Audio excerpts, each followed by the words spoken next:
তো যে প্রসঙ্গে বলছিলাম যে আল্লাহর রাসূল সাল্লাল্লাহু আলাইহি ওয়াসাল্লাম যখন কোরআন নিয়ে আসলেন, আল্লাহ জানিয়ে দিলেন তোদের কাছে যদি মনে হয় কোরআন মানুষের বানানো, তোরা একটা বানিয়ে নিয়ে আয়। যখন তারা পারলো না, আল্লাহ তাআলা বললেন তাহলে এক কাজ কর, পুরো কোরআন যদি বানাতে না পারিস ফাতু বিআশরি সুওয়ারিন মিন মিসলিহি মুফতারায়াত, তাহলে কোরআনের মতো বেশি না 10টা সূরা বানিয়ে নিয়ে আয়। কোরআনে সূরা আছে কয়টা সবাই জানেন? 114টা। 114 লাগবে না, শুধুমাত্র 10টা সূরা, তাও 7 সূরা বাকারার মতো বড় বড় সূরা না। ইন্না আতাইনাকাল কাউসার, এই যে সূরাটা, সূরা কাউসার, একেবারেই ছোট সূরা, মাত্র 3টা আয়াত। একেবারে কুল হুয়াল্লাহু আহাদ, মাত্র 4টা আয়াত। তো বড় সূরা বাদ, পারলে ছোট ছোট সূরার মতো 10টা সূরা বানিয়ে নিয়ে আয়। যখন এটাও পারছে না, আল্লাহ শেষে সর্বনিম্ন ছাড় দিয়ে বললেন ফাতু বিসূরাতিন মিন মিসলি ওয়াদউ শুহাদাকুম মিন দুনিল্লাহ ইন কুনতুম সাদিকিন। সূরা বাকারার মধ্যে চ্যালেঞ্জ পাবেন। তাহলে কাজ কর, পুরো কোরআনও লাগবে না, 10 সূরাও লাগবে না, এই কোরআনের কোন একটা সূরার মতো মাত্র একটা সূরা নিয়ে আয়। নিজেরা না পারলে কত দেবদেবী আছে, কত মাবুদ আছে, আল্লাহকে বাদ দিয়ে যাদের তোরা ইবাদত বندگی করিস সবাইকে ডেকে এনে হাজির কর। এরপর সবাই মিলে চেষ্টা চালা, দেখি যদি দাবিতে সত্যবাদী হয়ে থাকিস, দাবির পরে প্রমাণ দেখা দেখি। কারণ দাবি করতে তো পয়সা লাগে, কিন্তু দাবির পক্ষে যদি প্রমাণ না দেয় ওই দাবির কোনো মূল্য থাকে না। মনে করেন পত্র পত্রিকায় মাঝে মধ্যে দেখি বর্তমান বাংলাদেশে নাকি এমন 1000-এর অধিক কথিত মুক্তিযোদ্ধা আছে যাদের বয়সই এখনো 50 পার হয়নি। মুক্তিযোদ্ধা এবং বিভিন্ন সুবিধা ভোগ করে এবং নিজেদেরকে গর্বের সাথে পরিচয় দেয়। কারণ এখন তো এই পরিচয় থাকলে অনেক জায়গায় কোঠা সুবিধা থেকে শুরু করে বহুত ফ্যাসিলিটিস পাওয়া যায়। তো যুদ্ধের সময় হয়তো জন্মই হয়নি অথবা হয়েছে, তবে ওই সময় ল্যাংটা বাবু ছিল আর কি। মানে তখনও দুনিয়ায় অস্ত্র হাতে নিয়ে যুদ্ধ করবে দূরের কথা, ফিডার হাতে নিয়ে লড়াই করার মতো সাধ্যতা ছিল না। কিন্তু এখন মুক্তিযোদ্ধার কমান্ডারের খাতায় অথবা সৈনিকের খাতায় তার নাম উঠে গিয়েছে। এখন দাবি করতে তো পয়সা লাগে না, এক পাগলও নিজেরে মুক্তিযোদ্ধা দাবি করতে পারে। কিন্তু শরীয়তের মূলনীতি হলো আল বাইয়িনাতু আলাল মুদ্দাই। আল্লাহ নবী বলেছেন দাবি করবে যে প্রমাণও দিতে হবে তাকে। যে দাবি করবে না তার প্রমাণ দেওয়া লাগবে না, লেকিন দাবি যদি কেউ করে দাবির পক্ষে থেকে প্রমাণও দিতে হবে। যেমন কেউ যদি আমাদেরকে চ্যালেঞ্জ করে, আমাদের বলতে হুজুর জাতিকে, উলামায়ে কেরামকে, যে তোমরা যে দেশপ্রেমিক এর পক্ষে প্রমাণ দাও দেখি। কারণ দেশের মধ্যে তো দেশপ্রেমিকরাই থাকবে নাকি দেশদ্রোহীরা থাকবে? যুক্তির কথা, দেশের মধ্যে দেশপ্রেমিকরা থাকবে এবং তারাই বুক উঁচিয়ে কথা বলবে, মাথা উঁচু করে পথ চলবে, এটাই তো স্বাভাবিক কথা। তো যদি জিজ্ঞেস করে যে তোমরা হুজুর জাতি যাদের সংখ্যা অন্তত এই দেশে কয়েক কোটি হবে, হুজুর এবং হুজুরদের মহব্বতকারী সংখ্যাটা একেবারে কিন্তু কম না। যদিও আমাদের কথার দাম দেওয়া হয় না, আমরা যদি লাখ লোক জমা করেও কোথাও কোনো আয়োজন করি, এটা পত্রিকার কোনা কাঞ্চি চিপায় চাপায়ও খুঁজে পাবেন না। আর শাহবাগী আর সেই সমস্ত নাস্তিক বামরাম ওরা 5-10 জন মিলে এক জায়গায় বসলেও দেখবেন এটা পত্রিকায় বড় করে শিরোনাম হয়ে গিয়েছে। ওদের এক একজনের কথা যেন লক্ষ লোকের কথার সমান, আর আমরা বলতে বলতে মাইক ফাটায় ফেলবো, এটা ওদের কর্ণকুহরে ধ্বনিত হয়। হুজুররা তো মানুষই না, এদেরকে তো মানুষই মনে করে না। তো সংখ্যাটা কিন্তু একেবারে কম না। বাংলার জমিনে নাস্তিক গোটা দেশ যদি খোঁজেন, আমার দিল সাক্ষ্য দেয় 1 লাখও হবে না। গোটা দেশ অন্নপন্ন করে খুঁজলেও নাস্তিক 1 লাখও পাওয়া যাবে বলে আমার মন বলে না। কিন্তু উলামায়ে কেরাম, তালিবুল ইলম এবং তাদের সঙ্গে সংশ্লিষ্ট এবং সম্পৃক্ত শ্রেণী যদি খোঁজেন, তাদের সংখ্যা আরে কয়েক হাজার না, কয়েকশো না, কয়েক লাখ না, ইনশাআল্লাহ কয়েক কোটিতে গিয়ে পৌঁছাবে। তো এখন তাদেরকে যদি জিজ্ঞেস করেন আপনারা যে দেশপ্রেমিকের প্রমাণ কি, আমি বলবো এর চাইতে বড় প্রমাণ চাও কি যে তারা এই দেশে ইসলামকে বিজয়ী করার কথা বলে এবং এর জন্য সর্বাত্মক প্রচেষ্টা চালায়। আপনি বলবেন আরে এখানেও ধর্ম টানা লাগলো, আমি চাইলাম দেশপ্রেমিক হওয়ার দলিল আর আপনি দেখালেন হুজুররা ইসলাম বিজয়ী করতে চায় এর দলিল, দুটোর মধ্যে মিল কোথায়? আমি বলবো আরে এই মিলই আসল মিল। এই মিল তাই সেই বুঝবে যার ভেতর ঈমান আছে।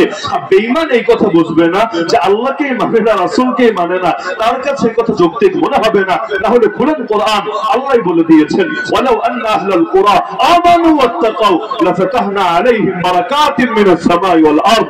আরে মানুষ যদি দুইটা গুণ আঁকড়ে ধরে, এক নম্বর গুণের নাম ঈমান, দুই নম্বর গুণের নাম তাকওয়া মানে আল্লাহর ভয়। তো ঈমান আর আল্লাহর ভয় এই দুটো গুণকে যদি আঁকড়ে ধরে, আল্লাহ নিজে ওয়াদা দিচ্ছেন আসমান আর জমিনের বরকতের সব কয়টা দরজা আমি খুলে দেব।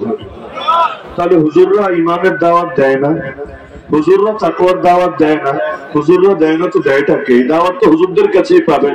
এগুলো তো আর শাহবাগ শরীফে গেলে পাওয়া যাবে না। সেখানে গেলে বিরিয়ানির প্যাকেট পেতে পারেন, সেখানে গেলে মোটরসাইকেলের তেল পেতে পারেন, সেখানে গেলে 2 নম্বরই বহুত কিছু পেতে পারেন, সেখানে গেলে নারীও পেতে পারেন।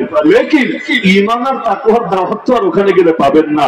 ঈমান আর তাকওয়ার দাওয়াত যদি দেওয়া হয় এবং মানুষ যদি এই দুইটা গুণকে আঁকড়ে ধরে, আল্লাহ বলে দিচ্ছেন কত বরকত লাগবে তোদের। আসমান থেকে বরকত আসার যত দরজা আছে, জমিন থেকে বরকত বের হওয়ার যত দরজা আছে, সব আমি আল্লাহ খুলে দেব। আর সবাই খুব ভালো করে জানেন, বরকত যদি না আসে তাহলে যতই উন্নতি করতে চান না কেন, দিন শেষে কাজের কাজ কিছুই হবে না। ধরেন আমরা প্লেট সামনে নিয়ে যখন খেতে বসি, আমরা কি দোয়া করি আল্লাহর কাছে? বরকতের দোয়া, আল্লাহুম্মা বারিক লানা ফিমা রাযাকতানা ওয়া কিনা আযাবান নার, এখানেও বরকতের দোয়া। অথবা যে দোয়া আমি আশা রাখি আপনারা সবাই অন্তত পড়েন, বিসমিল্লাহি ওয়া আলা বারাকাতিল্লাহ, এখানেও বরকতের দোয়া। তো এই যে বরকতের দোয়া আমরা করি, জীবনে দেখেছেন এক প্লেট সামনে নিয়ে দোয়া করলে প্লেট কত দুইটা হয়ে যায়। আসমান ফুটা হয়ে বা জমিন ফাঁক হয়ে আরেকটা প্লেট বের হয়ে আসে, এমন জীবনে দেখেছেন নাকি? না। দোয়া করার আগেও প্লেট যা, দোয়া করার পরেও প্লেট কিন্তু তা। প্লেটও বাড়ে না, প্লেটের খাবারও বাহ্যিক বিবেচনায় দেখলে মনে হবে বাড়ে না, যা ছিল তাই তো। নাকি এমন যে দোয়া পড়ার আগে 100 গ্রাম থাকলে দোয়া পড়লে অটোমেটিক 200 গ্রাম হয়ে যায়, এমন না, এমন না। পরিমাণ যা ছিল তাই থাকে। তাহলে বরকত মানে কি? যেমন আমরা দেখেন না, খাবার খাওয়ার পরে আমরা মানে যারা আপনারা দিনদার শ্রেণী আছেন, দিনকে মহব্বত করেন, খাবার শেষ করার পর হাতের আঙ্গুল বলেন, প্লেট বলেন, চেটে চেটে খান না? আরে খান কি না? যেগুলো দেখলে অনেক বড় লোকরা বা যাদের অন্তর ইসলাম নিয়ে অ্যালার্জি আছে, অনেকে এমন একটা ভাব নেয় যে ফকির নির্গোলাপান জীবনে ভালো খাবার চোখে দেখে নাই, এজন্য চেটে ফুটে খাচ্ছে। যদিও চেটে ফুটে আমরা শুধু দামি দামি খাবার খাই তা না, আলু ভর্তা দিয়ে ভাত খেলে তখনও প্লেট চেটে খান না, হাত চেটে খান না। কিসের জন্য? নবী বলেছেন ফাইন্নাকুম লা তাদরুন ফি আইয়ি তাআমিকুম আল বারাকা, উম্মত তোমরা তো জানো না খাবারের কোন অংশে বরকত লুকিয়ে আছে। তার মানে বরকত যা আগে খেয়ে ফেলেছে তার মধ্যেও থাকতে পারে, অথবা আমার হাতে যেগুলো লেগে আছে এর মধ্যেও থাকতে পারে, অথবা প্লেটে যে সামান্য একটু বাকি আছে এখানেও থাকতে পারে। এমনকি হাত থেকে যদি লুকমা পড়ে যায়, আমরা কি ওটাকে ফেলে দেই না পরিষ্কার করে খাই? কেন? কারণ বরকত এটার মধ্যেও থাকতে পারে। সেই সাহাবীর ঘটনা জানেন না? বাদশার দরবারে গিয়েছেন, সবার সঙ্গে দস্তরখানে বসেছেন, এটা এখন একসাথে খেতে বসেছেন। এক নম্বরে এটা নিয়ে তোরা হাসাহাসি করছে, এত সুন্দর সুন্দর টেবিল থাকতে এই মোল্লার দল বসেছে ফ্লোরে, ফ্লোরে বসে খাবে বলে, এতে ওদের কাছে দেখতে ভালো লাগছে না। তার মধ্যে আবার খেতে গিয়ে লোকমা একটা পড়ে গেছে, তিনি লোকমা উঠাবেন। পাশ থেকে একজন বলে, আরে করো কি করো কি, এটা দুনিয়ার এক সুপার পাওয়ার রাজা বাদশার দরবার, এখানে কেউ পড়ে গেলে এভাবে তুলে খেতে হয় না, খেলে লোকে ভালো বলে না। আমাদের কমিউনিটি সেন্টারে গেলে, বড় বড় উন্নত আয়োজনে গেলে অনেক সময় দেখবেন আপনি আপনার সুন্নত তরিকাও ফলো করতে পারেন না, আশপাশের লোকে গুতায়, আরে এখানে এটা চলে না, এখানে ওইটা চলে না, বলে না কি বলে না? তো সেই সাহাবীকে যখন এটা বললেন, তিনি ঈমানের বলে বলিয়ান হয়ে গর্জে উঠলেন, আতরুকু সুন্নাত হাবিবি লিহাউলাইল হুমাকা, আর এই সমস্ত গর্দবদের জন্য আমি আমার নবীর সুন্নাত ছেড়ে দেব নাকি? কে রাজি হবে আর কে নারাজ হবে, এটা দেখে দেখে আমার নবীর সুন্নতের উপর আমল করব নাকি? মনে করেন আমরা যে কথাগুলো বলি এই বাংলাদেশে বসে, আপনাদের কি ধারণা এতে কি দেশের অধিকাংশ উপরের শ্রেণীর লোক খুশি হয় না বেজার হয়? জানেন তো, এটা ভালো করে জানার কথা। আমরা যে টাইপের কথা বলি এতে খুশি হয় না বেজার হয়? বহুত বেজার। খুশি হলে তো আর জেল খাটতাম, খুশি হলে কি জেল খাটতাম নাকি? খুশি হলে তো আমাদেরকে বড় বড় প্রাসাদে দাওয়াত দেওয়া হতো, আমাদেরকে বড় বড় বিভিন্ন অফার দেওয়া হতো, তো আমাদের পেছনে তো এরকম পরোয়ানা ঘুরে বেড়াতো না। তো স্বাভাবিক তারা খুশি হয় না, তারা বেজার হয়। এখন যদি আমরা চিন্তা করি যে ওদেরকে খুশি করব, তাহলে আল্লাহরে খুশি করা সম্ভব? আরে বলেন না সম্ভব? কারণ ওরা খুশি হবে হক গোপন করলে, ওরা খুশি হবে বাতিলের দালালি করলে, ওরা খুশি হবে তাগুতের চামচামি করলে, আর আল্লাহ খুশি হবেন আল্লাহর জমিন আল্লাহর কথা হিম্মতের সঙ্গে বলে গেলে। তো দুই বিপরীত সাইডকে তো একসঙ্গে খুশি করা সম্ভব না। আল্লাহ নবী আল্লাহকে খুশি করেছেন, আবু জাহাল তো খুশি হয় নাই, আবু লাহাব তো খুশি হয় নাই, উতবা সাইবা তো খুশি হয় নাই, ইব্রাহিম আলাইহিস সালাম আল্লাহকে খুশি করেছেন, নমরুদ তো খুশি হয় নাই, মুসা আলাইহিস সালাম আল্লাহকে খুশি করেছেন, ওই ফেরাউন তো খুশি হয় নাই, কারুন তো খুশি হয় নাই, হামান তো খুশি হয় নাই। এটাই নিয়ম যে এক পক্ষকে খুশি করলে আরেক পক্ষ খুশি হবে না, এটাই যুক্তির কথা, এটাই স্বাভাবিক কথা। তো বলছিলাম যে এখন সেই সাহাবী বললেন যে আমি আমার নবীর সুন্নাতকে ছেড়ে দেব এই মূর্খদের জন্য, এই গদ্দপদের জন্য। তিনি তার খাবার পরিষ্কার করে খেলেন। আপনারাও যে খান কেন? বরকতের জন্য। তো বরকত মানেটা কি? বরকত মানে শুধু পরিমাণে বেড়ে যাওয়া না, বরং বরকত মানে যেটা আছে এটার দ্বারাই প্রয়োজন পুরা হয়ে যাওয়া। আল্লাহ বরকত দিলে যেমন মুসলমানের খাবারে আল্লাহ বরকত দেন। নবী বলেন তাআমুল ওয়াহিদ ইয়াকফিল ইসনাইন, একজনের খাবার দুইজনের জন্য যথেষ্ট। ও তাআমুল ইসনাইন ইয়াকফিল আরবা, মুসলমানের দুইজনের খাবার চারজনের জন্য যথেষ্ট। একসঙ্গে কখনো খেতে বসলে খুব ভালোভাবে এটা অনুভব করতে পারবেন। একইভাবে আল্লাহ রাসূল সাল্লাল্লাহু আলাইহি ওয়াসাল্লাম বলেন আল মুমিনু ইয়াকুলু ফি মিআন ওয়াহিদ ওয়াল কাফিরু ইয়াকুলু ফি সাবআতি আমআ, মুমিন খায় এক পেটে, কাফের খায় সাত পেটে। অথচ পেট তো সবার একটাই, কিন্তু আল্লাহ নবী সাল্লাল্লাহু আলাইহি ওয়াসাল্লাম বলছেন মুমিন খায় এক পেটে, কাফের খায় সাত পেটে। এই যে বরকত, বরকতের মালিক কে? নাকি নরেন্দ্র মোদী, নাকি নেতানিয়াহু, নাকি জো বাইডেন, নাকি আওয়ামী লীগ, নাকি বিএনপি, নাকি জাতীয় পার্টি? বরকতের মালিক কে? দুনিয়ার লোকে তো জাহির এনে দিতে পারবে, দুনিয়ার লোকে জাহির এনে দিতে পারবে। সহজ উদাহরণ বোঝেন, আপনি পারবেন ক্ষেতের মধ্যে বীজ লাগাতে, কিন্তু আপনার 14 গোষ্ঠী মিলেও পারবে না সেখান থেকে গাছ বের করতে। দুনিয়ার লোকে পারে কি? দুনিয়ার লোকে পারে জাস্ট একটা ফর্মালিটি মেইনটেইন করতে, একটা সিস্টেম অনুযায়ী কাজ করতে, কিন্তু বরকত কেউ দিতে পারে না। বরকত দিতে পারেন একজনই, নাম তার আল্লাহ। তো সে আল্লাহ বলেছেন আমি বরকত দিব দুই জিনিস ধারণ করলে, একটার নাম ঈমান, দ্বিতীয়টার নাম তাকওয়া। ঈমান নাই বান্দা বরকত নাই, তাকওয়া নাই বান্দা বরকত নাই। কেন? বাংলার জমিনে আল্লাহ যা কিছু দিয়েছিলেন, আরে এগুলোই যদি ঠিকঠাক ভাবে ব্যয় করা হতো, তাহলে আজ আমাদের অর্থনীতির তো দুরবস্থা হতো। কিন্তু এই আপনারা এক দুর্গাপুর কি, এক হরসপুর কি, এক বিজয়নগর কি, এক ব্রাহ্মণবাড়িয়া কি, গোটা বাংলাদেশে যে দলই করেন না কেন, গোটা বাংলাদেশের সমস্ত মানুষের হাতে যত সম্পদ আছে, সমস্ত মানুষের হাতে যত সম্পদ আছে, হিসাব করলে দেখা যাবে এই দেশের 40-50 হাজার বা সর্বোচ্চ 60-70 হাজার মানুষের হাতে এর চাইতে দ্বিগুণেরও বেশি সম্পদ আছে। আপনি তো পেরেশান, কে আমার 1 পয়সা নিয়ে গেল, কে আমার 10 টাকা জুতা মেরে দিল, কে আমার 20 টাকা ক্ষতি করে দিল। আর কিছু লোক আছে এমন, ওদের শতর হিসাব না, হাজারের হিসাব না, লাখ কোটির হিসাব না, মিলিয়ন বিলিয়ন ট্রিলিয়নের হিসাব না, মানে ওদের হিসাব এমন কিছু যেগুলো আমাদের এই ক্ষুদ্র মস্তিষ্কে ধরতে চায় না। আর এক একজনের দুর্নীতির খবর শুনলে মাথার উপর আসমান ভেঙে পড়ে, যে এক বান্দাই যদি এমন দুর্নীতি করতে পারে, জাস্ট একজন, অথচ সবারটা তো আর বের হয় না, সবাই তো আর ধরাও খায় না। দুই একজন যখন একটু উল্টা পাল্টা করে ধরা খায়, আর বাকিদেরকে তো নিজেরাই আড়াল করে রাখে। তো এখন দেখা যায় 10 জন 20 জনের সম্পদের বিবরণ শুনলে মাথায় ধরে না। হ্যাঁ রে, কতখানি টাকা, মানে এই টাকা যদি একসঙ্গে রাখতে চান কতখানি জায়গা লাগবে, মাথায় ধরতে চায় না। এই যদি হয় অবস্থা, তাহলে দেশে সম্পদ যতই থাক, এর দ্বারা আপনার উন্নতি কিভাবে হবে বলে? তো সমস্যা তো এখানে। এই যে অনেকে চিন্তা করে পায় না, যে ধরেন আমার আগে যিনি বয়ান করছিলেন আফগানিস্তানের কথা বলছিলেন, যে মাত্র 2-3 বছরে অর্থনীতি এত উন্নত হলো কিভাবে, তাদের মুদ্রা আমেরিকান ডলারকে পেছনে ফেলে পর্যন্ত ভালো র্যাঙ্কিং করলো কিভাবে। আমার কাছে এগুলো মোটেও কঠিন বিষয় মনে হয় না।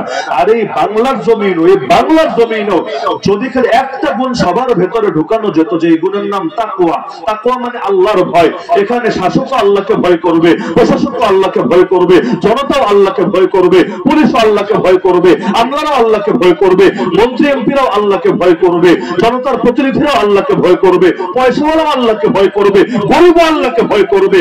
আমি আল্লাহর নামে কসম করে বলতে পারবো, এক বছরের মধ্যে বাংলাদেশের চিত্র টোটাল ডিফারেন্ট হয়ে যাবে। আল্লাহ তো এমনি বলেন নাই যে ঈমান আর তাকওয়া, বেশি না, ঈমান আর তাকওয়া এই দুটো গুণ ধারণ করলেই বরকতের সব কয়টা দরজা আল্লাহ খুলে দিবে। আর ঈমান আর তাকওয়া যদি না থাকে, আরে পুলিশ দেশে এখন যেই কয় হাজার বা লাখ আছে, সংখ্যা যদি এর চাইতে 10 গুণ বাড়ান, 10 গুণ, যে প্রতিটা 2জন 4জন মানুষের পেছনে একটা করে পুলিশ দাঁড় করিয়ে রাখবেন, তাও উন্নতি হবে না, তাও আগাতে পারবেন না। বরকত না পেলে কোন লাইনে কিছু করতে পারবেন না। তো বরকত আসবেই তাকওয়ার পথ ধরে। তো হুজুর সেই ঈমানের দাওয়াতি দেয়, সেই তাকওয়ার দাওয়াতি দেয়। তার মানে হুজুররা এই দেশটাকে বরকতময় বানাতে চায়। আর যারা ঈমানের বিপক্ষে বলে, আল্লাহর বিপক্ষে বলে, ইসলামের বিপক্ষে বলে, উলামায়ে কেরামের বিপক্ষে বলে, তারা আসলে দেশপ্রেমিক না দেশের দুশমন। বলবেন কিভাবে? তারাও তো মুক্তিযুদ্ধের চেতনার কথা বলে, তারাও তো আইন কানুন বিধান সংবিধানের কথা বলে, তাহলে তারা দেশের দুশমন হবে কিভাবে? আমি বলবো, আগে তুমি এটা ক্লিয়ার করো, রহমতের মালিককে, বরকতের মালিককে, নুসরতের মালিককে, কুদরতের মালিককে। যদি বলো এক আল্লাহ, তাহলে তুমি এটা লিখে রাখো, যারা সেই আল্লাহর বিরুদ্ধে অবস্থান নিচ্ছে তারা কারো ভালো চায় না। কারণ তারা তাদের এই অবস্থানের দ্বারা কার থেকে বরকত আনবে? ওরা যদি আমেরিকার দালালি করে, আগেই তো বলে এসেছে আল্লাহর কসম আমেরিকার হাতে কোনো বরকত নাই। তারা যদি চায়নার দালালি করে, কোনো লাভ নাই, আল্লাহর কসম চায়নার হাতে কোনো বরকত নাই। তারা যদি ইন্ডিয়ার দালালি করে, রাশিয়ার দালালি করে, আল্লাহর কসম কোনো লাভ নাই, তার হাতে কোনো বরকত নাই। দুনিয়ার লোক খালি আগেই তো বললাম জাহির এনে দিতে পারে, বাতিন দিতে পারে না। এই বাতিনের শক্তি একমাত্র আল্লাহ ছাড়া দ্বিতীয় কারো হাতে থাকে। এজন্য তো কিয়ামতের দিন যারা মূর্তি বানায় অথবা ছবি আঁকে, ভাস্কর্য বানায়, তাদেরকে কিয়ামতের দিন বলা হবে যেগুলো বানিয়েছিস ভেতরে প্রাণ দে, তাহলে কিচ্ছু বলবো না, কোনো শাস্তি হবে না। যেগুলো নিজের হাতে আকৃতি বানিয়েছিস, অবয়ব বানিয়েছিস, তোদের একটা মাত্র কাজ ভেতরে প্রাণ দিয়ে দে, তোদেরকে এটার জন্য কোনো জিজ্ঞাসা করা হবে না। আর যদি প্রাণ দিতে না পারিস, যতদিন পারবি না জাহান্নামের আগুন থেকে বের হতে পারবি, জাহান্নামের আগুনে পড়তে হবে। সাধ্য আছে নাকি কারো প্রাণ দেওয়া? যারা মূর্তি বানায়, যারা ভাস্কর্য বানায়, যারা বাংলাদেশটাকেও ভাস্কর্যের দেশে পরিণত করার চেষ্টা চালাচ্ছে, অথবা যারা ছবি এঁকে বেড়ায়, তারা কেউ পারবে এগুলোর মধ্যে প্রাণ ঢুকাতে? যদি না পারে, তাহলে তাদের জাহান্নামের অবস্থা কি হবে একটাবার চিন্তা করেন। তো দুনিয়ার লোক পারে কি? খালি উপরটাই বানাতে পারে, কিন্তু ভেতর একজনেরই হাতে, নামটা আল্লাহ।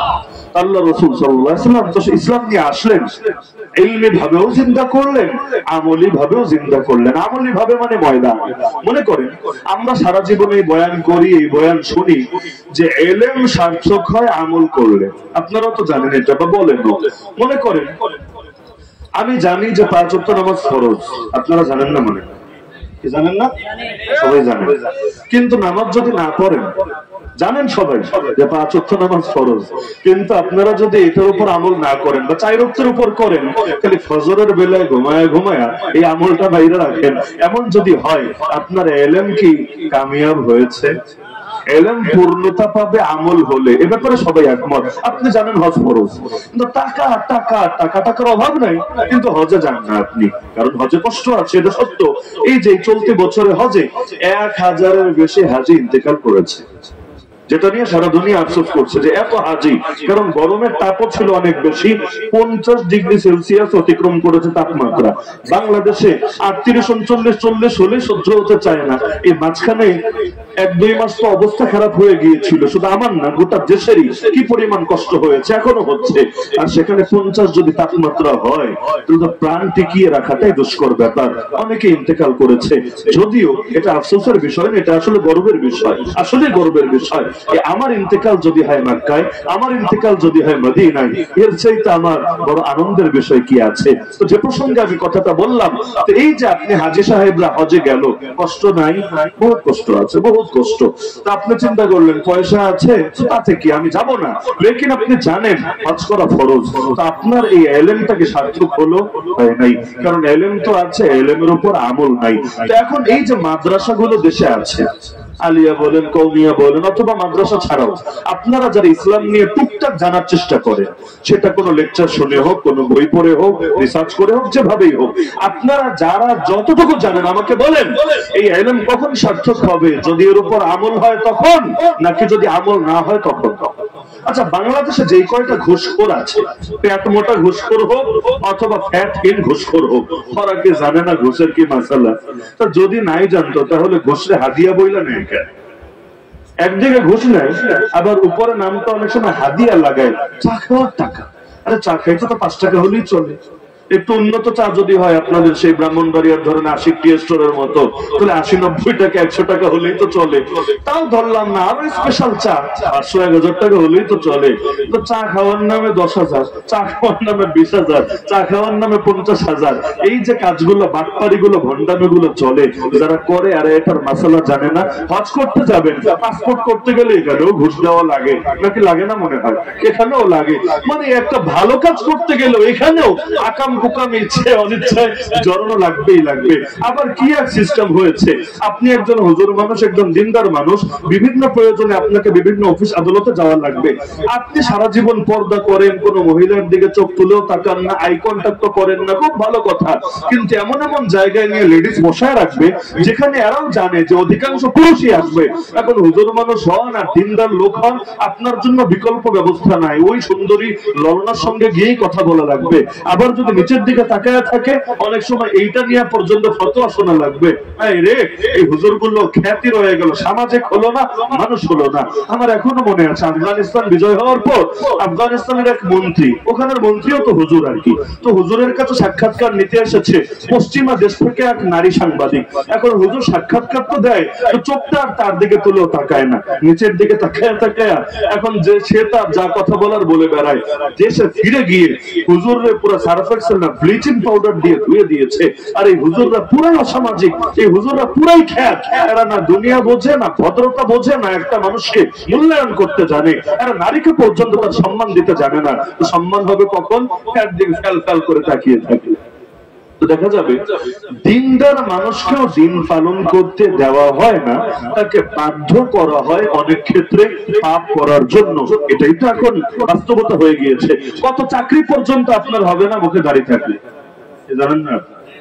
আপনার চাকরি আটকে যাবে, অনেক উচ্চ বেতন এবং সম্মানজনক চাকরি, যেই চাকরি করলে ভালো একটা বিয়েও হবে, যে চাকরি করলে এলাকায় গর্বের সাথে মুখ ফুলে চলতেও পারবেন, যে চাকরি করলে বাপ মা আপনাকে নিয়ে গর্বিত হবে, সব ঠিক আছে, কিন্তু আপনার শুরুতেই দাড়ি কোরবানি দেওয়া লাগবে চাকরিতে ঢুকতে গেলে। আরে আমার দাড়ির সাথে তোর চাকরির সম্পর্ক কি? আগে দেখ যোগ্যতা আছে কিনা, আগে দেখ কাজ করতে পারবো কিনা। যদি হয় যোগ্যতা আছে, এই কাজের আমি যোগ্য, হয়ে গেল, এর সাথে এটার সম্পর্ক কি? কিন্তু এগুলো চলছে নাকি চলছে না? একদিকে বলবে নারীর ক্ষমতায়ন, নারীর উন্নতি, নারীকে আগায় নিতে হবে, আরেকদিকে দেখবেন এই বাটপার গুলো খালি সুন্দরী মেয়েদেরকেই প্রায়োরিটি দিচ্ছে। রিসিপশনে নিয়ে দাঁড়ে দাঁড়ে বসাবে না, যার চেহারা সুন্দর, কথাবার্তা সুন্দর, সব লাইনে আর কি ওদের মন জোরানোর মতো এদেরকে নিয়ে সামনে হাইলাইট করবে। আর রাস্তাঘাটে যে মহিলারা কষ্ট করে, কেউ ইট ভাঙে, কেউ বালু কুড়ায়, কেউ গিয়ে এরকম নদীর পারে বিভিন্ন রকম ভারী ভারী জিনিস বহন করে, এই নারীদেরকে নিয়ে তাদের মুখে একটা কথাও আসবে না। তো নারীর ক্ষমতায়ন মানে এখানে সুন্দরীদের ক্ষমতায়ন, অসুন্দরদের নিয়ে তাদের কোনো আলাপ নাই, গ্ল্যামার, এটাই তাদের কাছে মূল কথা। এই সমস্ত ভণ্ডামি হচ্ছে নাকি হচ্ছে না? তো যে প্রসঙ্গে বলছিলাম যে এখন এই টপ টু বটম এই যে দুর্নীতিগুলো চলছে, তো যারা এগুলো করে ওরা কি মাসালা জানে না? এই জাতীয় সমস্যা ভাই জানায় না, এই জাতীয় সমস্যা মানায়, জানতে বহুত জান। অনেক পাপিষ্ঠ লোকেরা সারা জীবন পাপের মধ্যে ডুবেছিল, এদেরকেও বলতে দিলে খুব ভালো করে বলতে থাকবে। এমনকি মাঝে মধ্যে দুঃখ লাগে এই হুজুরদেরকেও ব্যবহার করে নিজেদের ধান্দা পূরণের জন্য।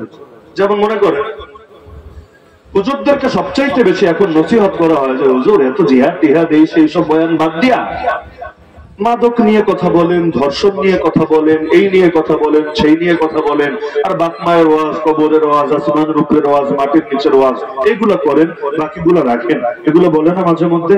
বলে। একটাবার চিন্তা করেন যে মাদকের বিরুদ্ধে কথা বলবে, ভালো কথা, কোন মাদক? যেটা লাইসেন্স নিয়ে খায় নাকি যেটা লাইসেন্স ছাড়া খায়?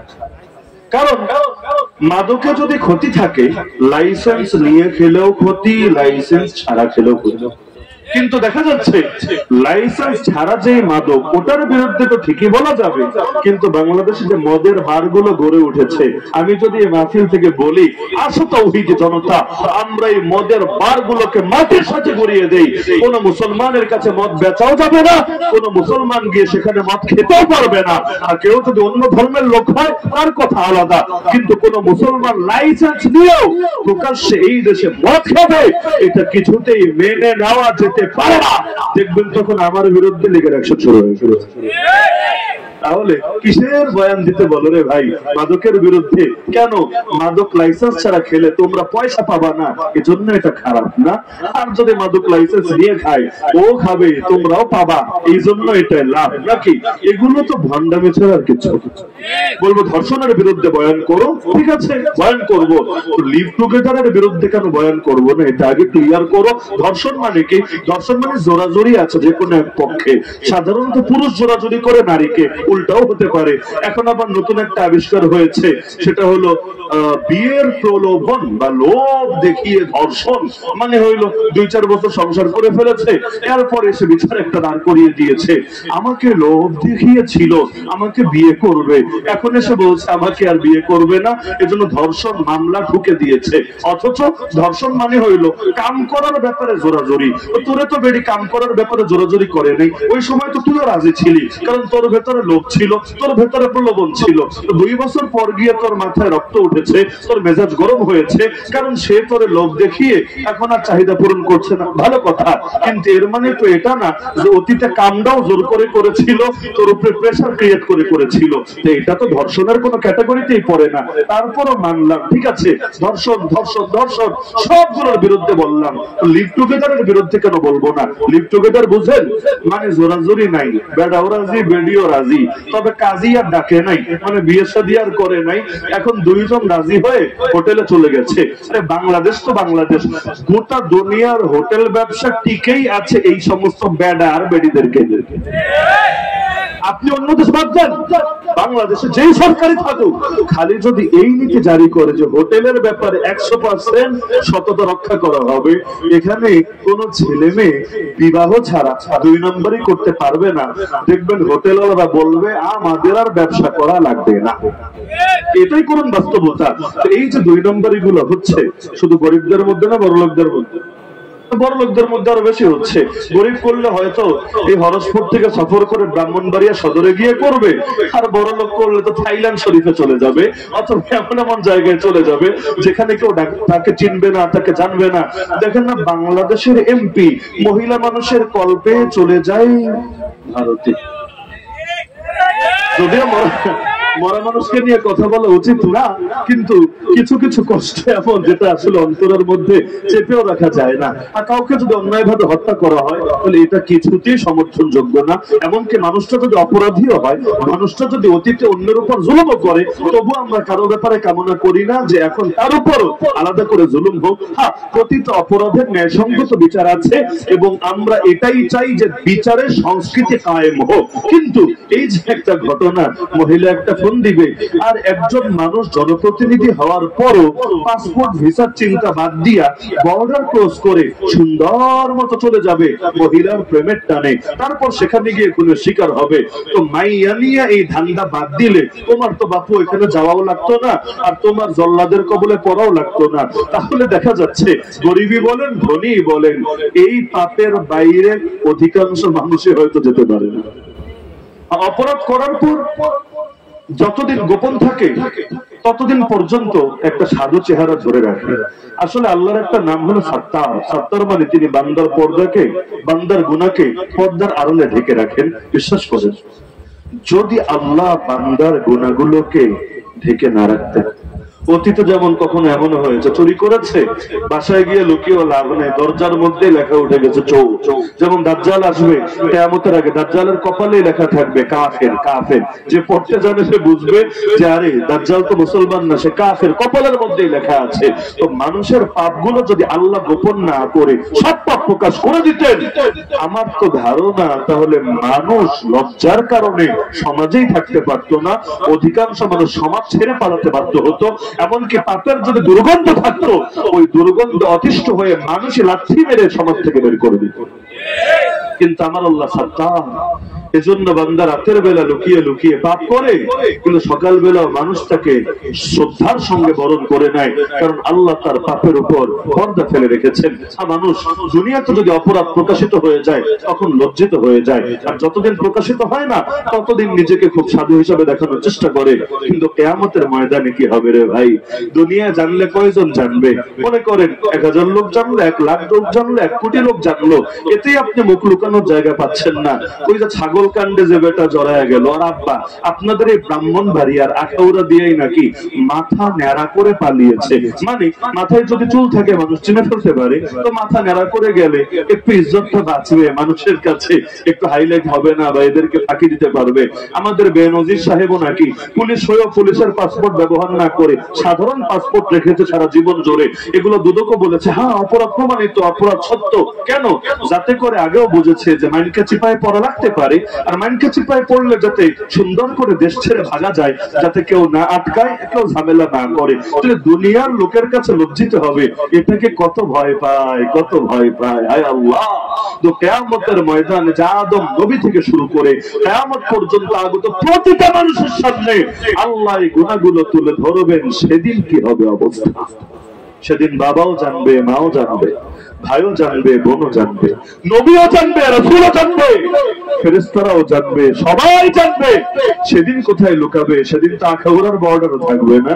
আরে সেদিন তো মাথা নেড়া করে হোক আর পাসপোর্ট দিয়ে হোক, কোনোভাবেই তো সেই ময়দান ছেড়ে কোথাও পালানো যাবে না। সেদিনের পরিণতি কি হবে? দুনিয়ায় তো আবার অনেক কিছু সমাধানও করে নেওয়া যায়, মানুষ ভুলে যায়। আজকে পাপ করেছে সবাই খেপা, দেখবেন 2 বছর পর এটার কোনো আলোচনাও নাই, আবার স্বাভাবিক জীবন শুরু করে দিয়েছে। তো কিয়ামতের ময়দানে ধরা খেলে এটার পরিণতি কতটা ভয়াবহ। তাহলে বলছিলাম যে ইলম যদি এর উপর আমল না হয়, ইলমের দাম থাকে? আরে বলেন না, ইলমের দাম থাকে? থাকে না। তাহলে ইলম যেগুলো ধরেন মাদ্রাসাগুলোতে পড়ানো হয় বা আপনারাও শিখেছেন, বাস্তবতা হলো যদি ইসলাম বিজয়ী না হয়, অধিকাংশ ইলমকে মরণ পর্যন্ত আমলে পরিণত করতে পারবে না। মনে করেন আপনি জানেন, আমিও জানি, আমরা সবাই জানি, চোরের সাজা হলো হাত কাটা। জানেন না? জানেন না? মনে জানেন সবাই? চোরের সাজা কি? 6 মাসের জেল, 10টা বেত্রাঘাত না, বরং কি হাত কাটা। আচ্ছা জানলাম, আমল কিভাবে করবেন? এই আমল করা কি আপনার সাধ্যে আছে নাকি আমার সাধ্যে আছে? আচ্ছা এলাকায় যদি কেউ চুরি করে, আমি হুজুর হয়েছি, তাতে কি আমার কি অধিকার আছে আর হাত কাটার? বলেন অধিকার কি আমার না কোর্টের? কোর্টের। তাহলে যদি কোর্টের মধ্যে এই ইলমের আলোকে আমল জারি না থাকে, আপনারা সবাই মিলেও চান যে চোরের ব্যাপারে যে ইলমটা আমরা হাসিল করেছি এটা আমলেও পরিণত হোক, পারবেন না, পারবেন না। উপরন্তু এই কথাটা যদি কেউ বলে আজকের বাংলাদেশে চোরের সাজা হাত কাটা, এটাকে বাস্তবায়িত করা হোক, তাহলেও দেখবেন অনেকে বাঁকা নজরে তাকাচ্ছে, কিরে এই হুজুর কি দেশের প্রচলিত আইন কানুন মানে না? যদি মানে নতুন করে এই সাজার কথা কেন বলে? একদিকে করা তো যায় না, আর একদিকে এই কথাগুলো বললে পর্যন্ত মানুষ সহ্য করতে পারে না। তাহলে ইলম কিভাবে আমলে পরিণত করবেন যদি ইসলাম বিজয়ী না থাকে? বাংলাদেশের জন্য বড় দুঃখ। সেই 1757 থেকে আজকে 2024, 1-2 বছর, 100-200 বছরও না, তার চাইতে আরো বেশি। 1757 মানে আপনাদের দাদার যুগও না, দাদার দাদার যুগও না, তার দাদার যুগ কিনা সেটাও হিসাব নিকাশ করে দেখতে হবে। সেই 1757 থেকে এই অঞ্চলে ইসলামের শাসন নাই, ইসলামের বিচার নাই, ইসলামের আইন নাই, ইসলামের অর্থনীতি নাই, ইসলামের কিছু নাই। আর ব্যক্তি জীবনে শুধু ইসলামের কিছু কিছু জিনিস মানার সুযোগ আছে, তাও আবার 100% নাই, 100% নাই। বলবেন 100% নাই কিভাবে? মনে করেন আপনি আপনার বউরে 3 তালাক দিলেন, দেখবেন আইন যদি দেখেন প্রচলিত আইন কিভাবে এইটারেও মিটমাট করার সুযোগ রেখে দিয়েছে। তো 3 তালাক দেওয়ার পর চেয়ারম্যান ধৈর্যই হোক, কোর্টের মাধ্যমেই হোক, যে কোনো তরিকাই হোক, আমি ইসলামের কথা বলছি, আইন কি আছে সেটা আপনারা দেখে নেন গিয়ে। 3 তালাক দেওয়ার পর যদি এভাবে ম্যানেজ করে বিছানা কাঁপাতে থাকে, এটা কি জিনা হবে না? আরে জিনা হবে না? রাস্তা থেকে এক মহিলা ধরে এনে যা হবে, এখানেও তো হুবহু হতেই হবে। এই ঘর থেকে যদি বাচ্চা হয়, হালাল জাদা হবে নাকি হবে? হারাম জাদা হবে। কিয়ামতের একটা আলামতি হলো সমাজের মধ্যে হারাম জাদা বেড়ে যাবে।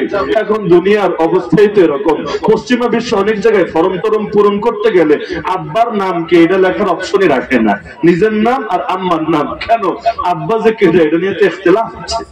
ওরা তো আমাদের নিয়ে টেনশনে যে আমরা খালি ইসলামের বিধান নিয়ে ইখতিলাফ করি, নামাজে হাত উপরে বাঁধবেন না নিচে বাঁধবেন, আমিন আসতে বলবেন না জোরে বলবেন, অথবা নামাজে রাফিয়া দেন কয়বার করবেন, তাকবীর উলার সময় নাকি রুকুতে যাওয়ার সময় রুকু থেকে ওইটা।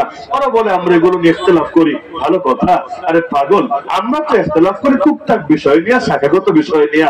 আর তোরা যে ইখতিলাফ করিস তোদের আসলে আব্বা কেডা এটা নিয়ে, এইটা কি তোদের নজরে পড়ে না? আমাদের উপর লজ্জিত না হয়ে তোদের নিজেদের ব্যাপারে লজ্জিত হওয়া দরকার। যাদের বাপটাকে এটাই নির্ণীত করা যায় না, ওদের মুখে বড় বড় কথাও শোনা পায়। একদিকে তো চলে এগুলো যে কিয়ামতের আগে আল্লাহ রাসূল অনেকগুলো জানিয়েছেন, যেমন কিয়ামতের আগে পুলিশ বেড়ে যাবে, এটা হাদিসে আছে, হাদিসের বাংলা সহিহ। কিয়ামতের আগে কি বেড়ে যাবে? পুলিশ বেড়ে যাবে। বলবেন হুজুর এটা আবার হাদিসের অংশ হলো কিভাবে? পুলিশ বাড়ার সঙ্গে আবার কিয়ামতের সম্পর্ক কিভাবে? আচ্ছা, পুলিশ বাড়ানো লাগে কখন? যখন অপরাধ কমে না অপরাধ বাড়ে। যদি এমন হয় বাংলাদেশে সবাই সাধু সন্ন্যাসী হয়ে গেছেন, সবাই যুগের হাসান বসরি হয়ে গেছেন, পুলিশ বাড়ানোর দরকার আছে না? সরকার তো চিন্তা করবে কিছু কমাই, কারণ এত পুলিশের হুদাই এত পয়সা দিতে দিয়ে লাভ নাই, এর চাইতে এগুলো রোডঘাটে বা অন্যান্য কাজে ব্যবহার করি। তো পুলিশ বাড়া মানে অপরাধ বাড়া, আর অপরাধ বাড়া মানে কিয়ামত ঘনিয়ে আসা। ইসলাম যদি জিন্দা না থাকে কখনোই ইলমকে আমলে পূর্ণাঙ্গ ভাবে পরিণত করতে পারবেন না। কোরআন খালি পড়বেন, কিতাবের আয়াতগুলো শুধু একের পর এক তেলাওয়াত করবেন, তো যতই হুজুররা বলুক আমল করেন, ইসলামের অনেক বিধানের উপর জিন্দেগি তো আমল করতে পারবেন না। যেমন আমি পারি নাই, আপনারা পাচ্ছেন না, পারা সম্ভবই না। কারণ ইসলাম যতদিন জিন্দা না হবে এগুলো কারো সাধ্যের কথা না। আমরা যেই দেশে থাকি, মনে করেন এই দেশে কেউ যদি বলে আমি সুদের সঙ্গে মোটেও জড়াবো না, তাহলে সে বাংলাদেশে থাকবে কিভাবে? আমাকে বুঝান। যেই দেশের অর্থনীতি দাঁড়িয়ে আছে সুদের উপর, বাংলাদেশের অর্থনীতি না শুধু, দুনিয়ার প্রায় সব দেশের অর্থনীতি দাঁড়িয়ে আছে কিসের উপর? সুদের উপর। তো যেই দেশের অর্থনীতি সুদের উপর, আপনি বলবেন না সুদের ছোঁয়াও আমার গায়ে লাগাবো না, কিভাবে সম্ভব রে ভাই? তাহলে তো দেশ ছেড়ে আপনারে সেই সাগরের মধ্যে চলে যাওয়া লাগবে, দেশের মধ্যে থেকে তো এটা সম্ভবই হবে না আপনার পক্ষে। কিন্তু দুঃখের বিষয় কি জানেন, আমাদের এই চেতনা গুলোকেই এখন নষ্ট করে দেওয়া হয়েছে। মনে করেন আপনার আব্বারে কেউ মেরে ফেলেছেন, আপনার আম্মাকে কেউ দুনিয়া থেকে বিদায় করে দিয়েছে, স্বাভাবিকভাবে আপনার মনে অনেক ক্ষোভ থাকবে, অনেক কষ্ট থাকবে। কিন্তু আপনাকেই যদি মাদকাসক্ত বানিয়ে দিতে পারে, এত কষ্ট মনে, কিন্তু আপনাকেই মাদকাসক্ত বানিয়ে দিতে পারে, হিরোইনের সঙ্গে আসক্ত বানিয়ে দিতে পারে, দেখবেন দুদিন পর কি এর আম্মা সব শেষ। তখন আপনার চেতনা শুধু সেই মাদককে কেন্দ্র করেই আবর্তিত হবে। এটাই স্বাভাবিক কথা কি না? তাহলে আমাদের মনে অনেক কষ্ট থাকা দরকার ছিল না যে এই যে 250 বছরের অধিক সময় ধরে ইসলাম নাই, ইসলামের উপর আমল করার সুযোগ নাই, কষ্ট থাকা দরকার ছিল নাকি ছিল না? মনে করেন বাবরি মসজিদ জীবনে কোনোদিন সচক্ষে দেখেছেন? আমিও দেখি নাই, আপনারা দেখেন নাই, আমিও দেখি নাই। এমনকি বাবরি মসজিদে জিন্দগিতে নামাজ দেওয়ার সুযোগ হয় নাই, কারণ অনেকের জন্মের আগেই বাবরি মসজিদ ভেঙে ফেলা হয়েছে। কিন্তু এই যে বাবরি মসজিদ নাই, এতে আপনাদের মনে কষ্ট আছে নাকি নাই? অবশ্যই আছে, এবং থাকা উচিতই বটে। এটাই ঈমানের আলামত। তো নিয়ম তো এটা যে কোনো কিছু যদি না থাকে, আমি ডাইরেক্ট সেটার সঙ্গে সম্পৃক্ত থাকি বা না থাকি। মনে করেন আমি রাজনীতি করি না, রাজনীতির সাথে আমার ন্যূনতম সম্পর্কও নাই, কিন্তু রাজনৈতিক ভাবে যে এই দেশে ইসলাম নাই, এতে কি আমার মনে কষ্ট থাকা উচিত না? বলেন না, উচিত না? আমি ফিলিস্তিন জীবনে যাই নাই, কোনোদিন যেতে পারবো কিনা এক আল্লাহ ছাড়া কেউ জানেও না। এই যে ফিলিস্তিনের মুসলমান মাজলুম হচ্ছে, মুসলমানদের প্রথম কিবলা আল আকসা দখল করে রেখেছে ইহুদিরা, এতে কি আমাদের মনে রক্তক্ষরণ হচ্ছে না? এতে কি আমাদের কষ্ট পাওয়া উচিত না? আপনি যে দল করেন, যেই মত করেন, এবং পরবর্তীতে কি হবে না হবে সব চিন্তা রাখেন, আমাকে বলেন এই যে প্রায় 300 বছর হতে চললো ইসলাম নাই, ইলমকে আমলে পরিণত করার সুযোগ নাই, কোরআনে সবগুলো আয়াতকে আমলে পরিণত করার সুযোগ নাই, আল্লাহ নবী সবগুলো হাদিসকে আমলে পরিণত করার সুযোগ নাই, এর জন্য মনে কষ্ট থাকা উচিত নাকি উচিত না? উচিত। তো মুসলমানের কষ্ট ছিল বটে, কিন্তু ভুলিয়ে দিয়েছে কিভাবে? ভুলিয়ে দিয়েছে চেতনার দিককে পরিবর্তন করে। ওই জায়গায় উদাহরণ দিলাম, বাপ মরেছে কষ্ট, মা মরেছে কষ্ট, কিন্তু ওরে যদি মাদকের পেছনে লাগিয়ে দিতে পারে, ওর কষ্ট, সব কষ্ট ভুলে যাবে ওই কষ্টের বা ওই তার সেই ধান্দার পেছনে পড়ে, নেশার পেছনে পড়ে। তো এখন আমাদের মনে অনেক কষ্ট ছিল, কিন্তু আমাদের কষ্টগুলোকে ঘুরিয়ে দিয়েছে বিভিন্ন ভাবে। মনে করেন এর মধ্যে একটা হলো খেলা। কষ্ট নিয়ে আমরা আত্মসমালোচনা করা লাগবে, রোগ নির্ণয় করা লাগবে। রোগ নির্ণয় না করলে ওষুধ দেওয়া সম্ভব না। খেলা এক সময় গোটা জাতি তাকিয়ে থাকতো আজকে কি আমাদের মুজাহিদদের বিজয় হবে না কাফেরদের বিজয় হবে, অপেক্ষায় থাকতো, দোয়া করতো। যখন খবর আসতো মুজাহিদরা বিজয়ী হয়েছে, সবাই মিলে একসঙ্গে আনন্দে মিছিল বের করতো, আল্লাহর কাছে দোয়া করতো, মিষ্টির দোকান খালি করে ফেলতো, মিষ্টিগুলো বিতরণ করে দিত। এখন সেই জায়গা দখল করে নিয়েছে খেলা। এখনো দোয়া করে, আল্লাহ আমার পছন্দের দলটারে জিতে দাও না, ইনশাআল্লাহ আমার দল যদি জেতে আমি মিষ্টি বিতরণ করব। এগুলো কোনো কল্পকাহিনী আমি বলছি না। হয় এমনকি পছন্দের দল হেরেছে আত্মহত্যা পর্যন্ত করে, এই বাংলাদেশেই করে, বিদেশের কথা আমি বলছি না। এই যে খেলা নিয়ে এত মাদকতা, এই খেলা নিয়ে এত ফ্যান্টাসি, তো যেই জাতি মাঠের এক কৃত্রিম খেলা নিয়ে এত বেশি সিরিয়াস, সেই জাতির কাছে বাস্তবিক ময়দানে কাফির আর মুশরিকদের মধ্যে জিহাদ হচ্ছে কিনা এবং সেখানে ইসলাম জিন্দা হলো না কুফর পরাজিত হলো, এগুলো নিয়ে তার ভেতরে কখনোই আলাদা পেরেশানি আর সচেতনতা কাজ করবে। আজকে এটা নিয়ে টেনশন না হামাস বিজয়ী হলো নাকি ইসরায়েলের বাহিনী বিজয়ী হলো, আজকে টেনশন হলো আফগানিস্তান জিতে গেল না বাংলাদেশ জিতে গেল। টেনশন হলো এটা নিয়ে। এমনকি শুধুমাত্র যারা বেনামাজি বেরোজাদার অথবা কাফের মুশরিক এরা না, এমনকি আমি তো অবাক হয়ে যাই, নামাজি রোজাদার পাক্কা মুমিন এমনকি অনেকে আমাদের মতো জামা পরে আর কি, দেখা যায় চায়ের দোকানের সামনে দাঁড়িয়ে বিভিন্ন জায়গায় আজিব আজিব তামাশা খেলা দেখতে থাকে। আর ফেসবুক শরীফ তো আছেই, অল টাইম আপডেট দিতে থাকে, আমার প্রিয় প্লেয়ার এগিয়ে যাও। আজকে অনেকে দেখা যাচ্ছে মহা খুশি, কেন তোমার দেশ হেরেছে তুমি খুশি? না না হুজুর, ইসলামের বিজয় হয়েছে। ইসলামের বিজয় হলো কিভাবে? না হুজুর, আফগানিস্তান জিতে গেছে মানে ওই আমেরিকার বিরুদ্ধে জিতেছে সেটা না, ক্রিকেটের ম্যাচে জিতেছে, এটা নিয়ে এত মহা খুশি যেন বিশাল কিছু হয়ে গেছে, ইসলামের জয় হয়ে গেছে। আচ্ছা, সবগুলো মুসলমান দেশ যদি সারা জীবন একেবারে চ্যাম্পিয়ন হয়ে প্রত্যেক বছর শিরোপা ঘরে নেয়, এতে কি আল আকসা মুক্ত হবে? এতে কি ফিলিস্তিনের মাজলুমদের চোখের পানি মুছবে? এতে কি বাবরি মসজিদ আবারও স্বাধীন হবে? আরে এই খেলায় জিতলে কি, এই খেলায় হারলে কি? আমি তো মনে করি এই খেলাধুলার পেছনে যে কোটি কোটি কোটি কোটি টাকা ব্যয় করে, এগুলো এক অপচয় ছাড়া কিছু না। মনে করেন এই যে বাংলাদেশ ক্রিকেটে কি পেয়েছে আর ফুটবলে কি পেয়েছে, জীবনে চ্যাম্পিয়নই কবে হয়েছে, শিরোপাই কবে তুলেছে। অথচ এই যে মাদ্রাসার কচি কচি বাচ্চারা, কোমলমতি শিশুরা, যাদের পেছনে না আওয়ামী লীগ টাকা ব্যয় করে না বিএনপি টাকা ব্যয় করে, ব্যক্তিগত ভাবে কেউ করতে পারে সেটা আলাদা, মানে রাষ্ট্রীয় ক্ষমতায় যখন আরোহণ করে কে রাষ্ট্রের পয়সা এই মাসুম বাচ্চাগুলোর পেছনে ব্যয় করে, দেখবেন প্রত্যেক বছর কয়েকবার আন্তর্জাতিক পরিমণ্ডলে গোটা দুনিয়ার 50টা 60টা 100টা দেশকে হারিয়ে তারা বাংলার পতাকাকে সমুন্নত করে কোরআনের পাখি হয়ে কোরআনের মর্যাদাকে সারা দুনিয়ার সামনে তুলে ধরে।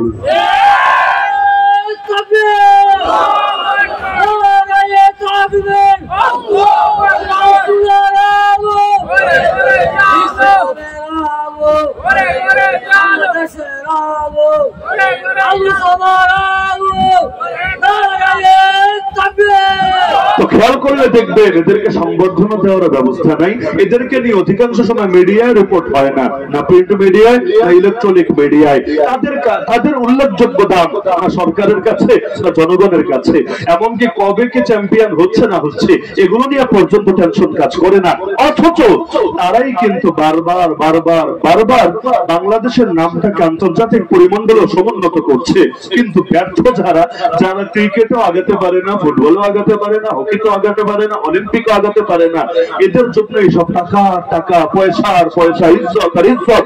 রাষ্ট্রের সবচেয়ে গুরুত্বপূর্ণ ব্যক্তিরাও কাজ ফেলে রেখে খেলা দেখে, একটু পরপর নাকি ফোনও দেয়, সাবাস সাবাস এগিয়ে যাও তোমরা, আমরা আছি তোমাদের সাথে। তাহলে আবেগ বেশি থাকা দরকার ছিল কি নিয়ে আর বেশি আছে কি নিয়ে, তার চাইতে তো বেশি পেরেশান হওয়া দরকার ছিল। আরে মনে করেন খেলার মাঠে ইন্ডিয়ারে জিতালেন বা হারালেন, রাখেন সেটা সম্পর্ক তো খেলার মাঠের সাথে।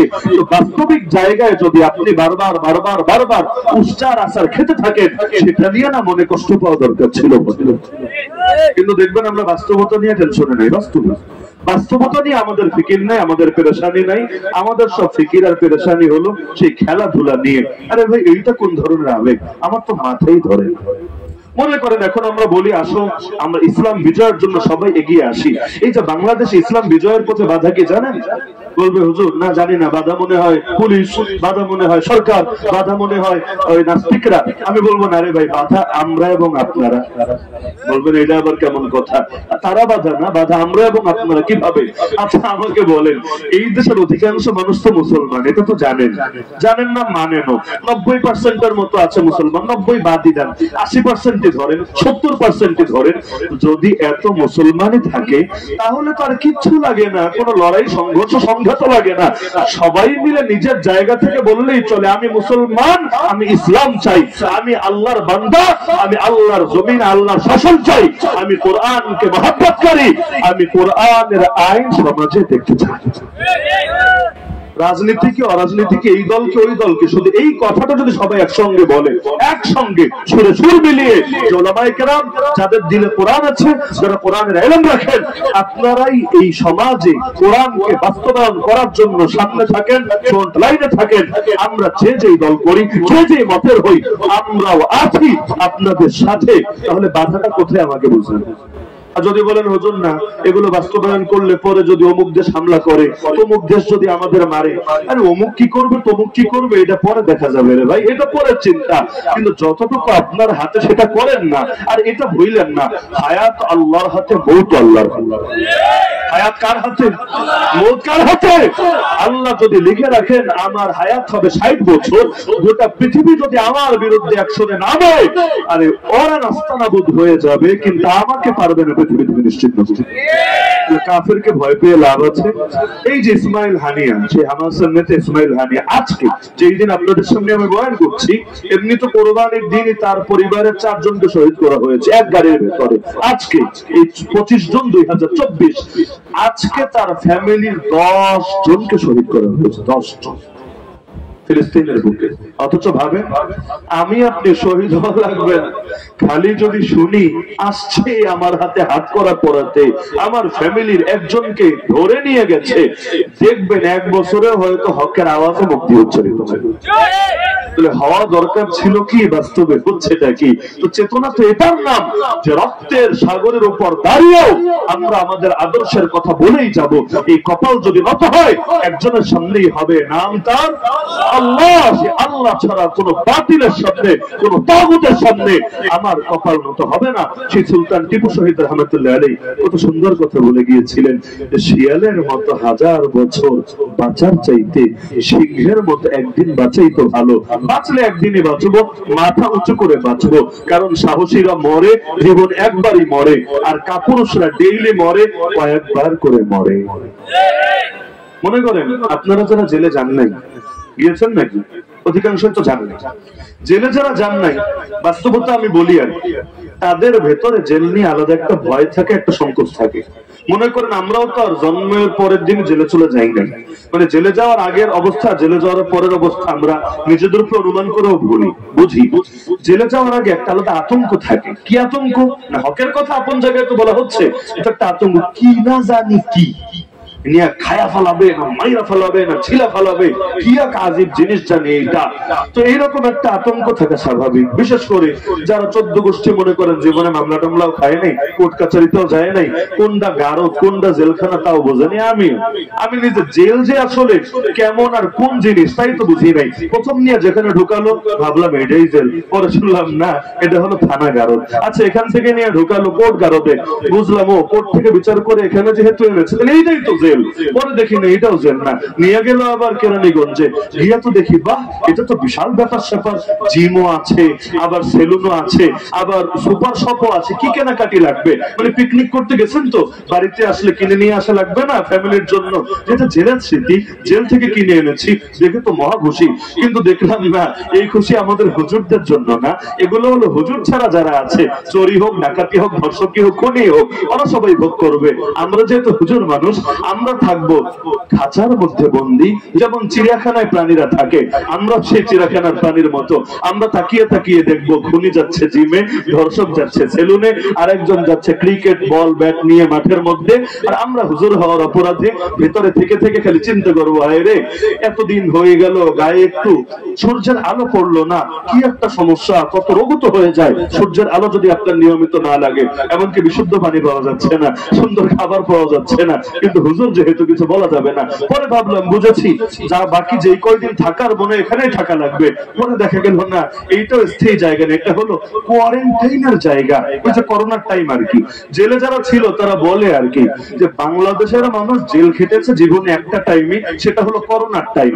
এর আগেও জেল কি বুঝে নাই, এর পরেও জেল কি বুঝছে না, বাকিটা হইলো শ্বশুর বাড়ি আর কি।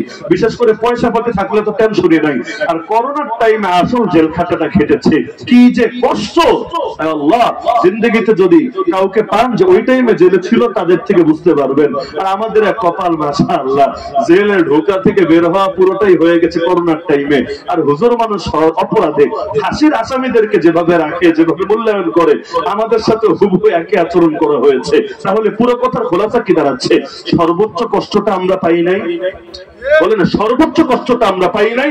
এখন যদি কেউ এসে বলে আরে জেলে যাওয়া লাগতে পারে, এই কথা বললে, এই আওয়াজ তুললে, তখন হাসি আসে। আরে কিসের ভয় দেখাচ্ছ?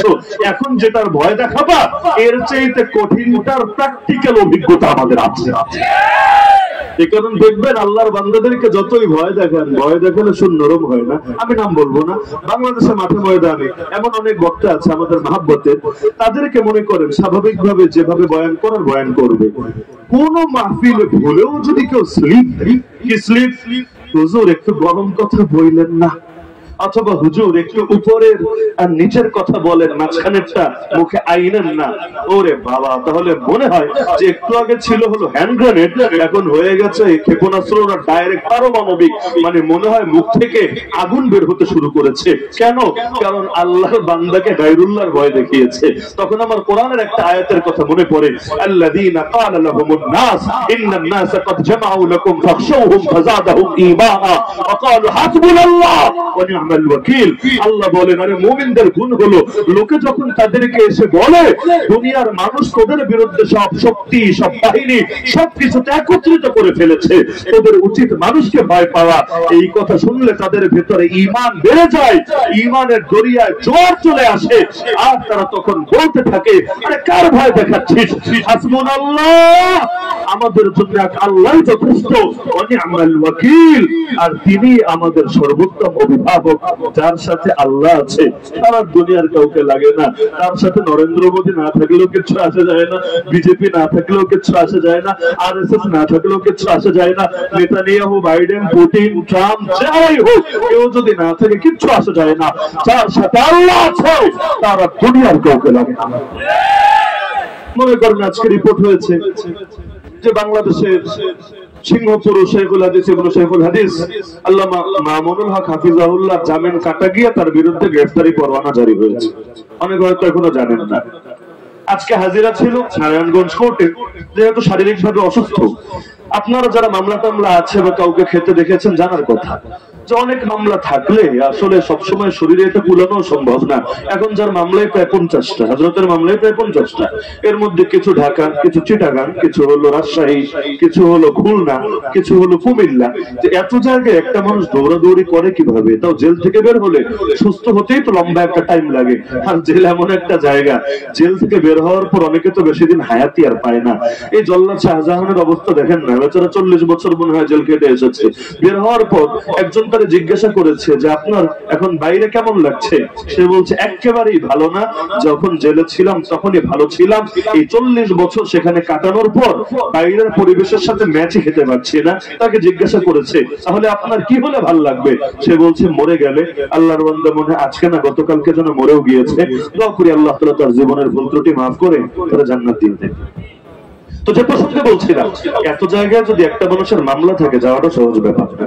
আমাদেরও যেহেতু দৌড়দৌড়ি করার লাগে, বুঝি আর কি। মনে করেন রমজান আমি পুরোটা ছিলাম সিলেটে, কি গরম রমাদানের মধ্যে। এর মধ্যে সেই ঢাকায় যাওয়া, গিয়ে কোর্টের বারান্দায় 2 ঘন্টা 4 ঘন্টা ঘেমে ঘেমে ঘেমে গোসল হয়ে তারপর গিয়ে একটা হাজিরা দিয়ে আবার সেখানে চলে যাওয়া। আর রমাদানে মাদ্রাসা খোলা ছিল, কোর্স চালু ছিল, তো আবার সেই গিয়ে বাচ্চাদের পড়াতে শুরু করা, মানে কি যে এক ভোগান্তি, কি যে এক পেরেশানি। প্রত্যেকবার দিল থেকে দোয়া আসে যে আল্লাহ আমার কোন দুশমনকেও তুমি এই কপাল দিও না যে এইরকম অভিজ্ঞতার শিকার হওয়া লাগে। আমার কোন দুশমনের ক্ষেত্রেও যাতে এটা না হয়, দুনিয়ায় কষ্ট থেকে তুমি তাকে মুক্ত রেখো। তো এখন যার মামলাই প্রায় 50 50টা, মাসে তো দিনই হলো 30টা, তো কয় জায়গায় দৌড়াবে, কয়দিন দৌড়াবে? আর এই অসুস্থ শরীর নিয়ে কয় জায়গায় যাবে? তো এখন বিকল্প একটা সূরা আছে, আইনজীবী আবেদন করতে পারে যে আমার মক্কেল আজকে অসুস্থ, আসতে পারছে না, আমি পিটিশন দাখিল করলাম, তাকে পরবর্তী হাজিরা পর্যন্ত সময় দেওয়া হোক। তো এটা স্বাভাবিক ব্যাপার, কোনো অস্বাভাবিক কোনো ব্যাপার না। তো তার ব্যাপারে এটা দিয়েছে। আর তিনি তো পালিয়ে যাওয়ার কোনো মানুষ না, মানে প্রসিদ্ধ মুখ হলে তারা তো আর যা মনে চায় তা করে না, বা এটা করা সম্ভব না। আর অপ্রসিদ্ধ হলে বহুত কিছু করতে পারে। দেখেন না বেটারা ছাগলের ক্ষেত্রে ইজ্জত গেল, আর আখাউড়া দিয়ে মাথা কামিয়ে সুন্দর মতো পালিয়ে গেল। তো জীবনে দেখেছেন কোন হুজুর মানুষ এভাবে পালায়? আরে দেখেছেন জীবনে? ধরেন আমাদেরও তো মামলা আছে, কিন্তু আমরা কি এখন মাথা মোটা টাক করে ওদের মতো এভাবে বর্ডার ক্লোজ করে পালাবো? কেন না? কারণ হলো আমাদের কাছে জেল খাটাও লজ্জার, আমাদের কাছে বাইরে থাকাও লজ্জার। অনেক নাস্তিকরা দেখে মাঝে মধ্যে ট্রোল করে, হ্যাঁ এই মোল্লার গোষ্ঠী জেল খাইতে দেখি আবার গর্বের সাথে এটা প্রচারও করে, জেল খাইতেছে লজ্জার বিষয়। এই কথা মুখে আনে কিভাবে? কারণ জেল নিয়ে তো আমরা এটা লজ্জার সাথে বলি না, গর্বের সাথে বলি। গর্বের সাথে বলি কারণ আল্লাহ নবীর এই সুন্নাতের উপর আমলের তৌফিক দিয়েছে। বড় অবাক হয়, আরে এরা পাগল নাকি? জেলের কথা এভাবে প্রকাশ্যে বলে কিভাবে? হিম্মতটা কোত্থেকে আসে জানেন? চুরি করে জেলে যাওয়া লাগলে লজ্জা লাগতো, ডাকাতি করে জেলে যাওয়া লাগলে লজ্জা লাগতো, কিন্তু হকের কথা বলার কারণে যদি জেলে যাওয়া লাগে লজ্জা কিসের? এটাই তো আখিরাতের জন্য বড় পুঁজি হয়ে থাকবে। আল্লাহ চাইলে হাসর হবে ইউসুফ নবীর সাথে, আল্লাহ চাইলে হাসর হবে মুহাম্মদুর রাসূলুল্লাহ সাল্লাল্লাহু আলাইহি ওয়াসাল্লামের সাথে, আল্লাহ চাইলে হাসর হবে কারাবন্দী ইমামে আযম ইমাম আবু হানিফার সাথে। তাহলে আফসোসের কি আছে?